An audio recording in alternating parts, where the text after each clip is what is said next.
Doctor, can we talk about cancer a little bit? Various types out there. What are some of the things that you've seen in terms of your patients, and what some of the things that you've been able to do?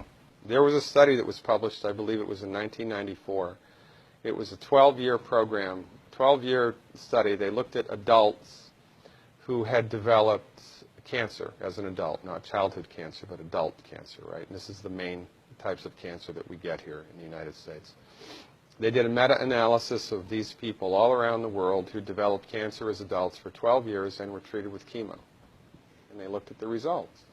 And they published the results in the Journal of Clinical Oncology. And the results? 97%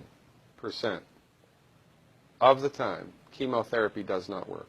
97% of the time, it doesn't work. So why is it still used? It's one reason, and one reason only: money. If you go to a medical doctor, an MD, with a sinus infection, and that doctor prescribes an antibiotic, he gets no financial kickback. Now, if he prescribes 5,000,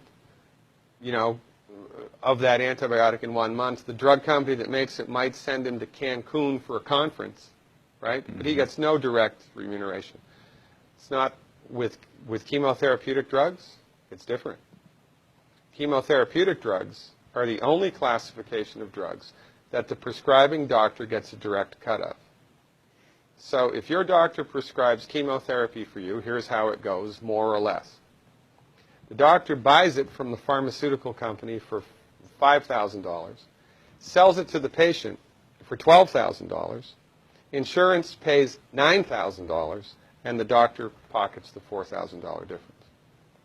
The only reason chemotherapy is used is because doctors make money from it. Period. It doesn't work 97% of the time. If Ford Motor Company made an automobile that exploded 97% of the time, would they still be in business? No. This is the tip of the iceberg of the control that the pharmaceutical industry has on us. Most people have no idea of this at all now.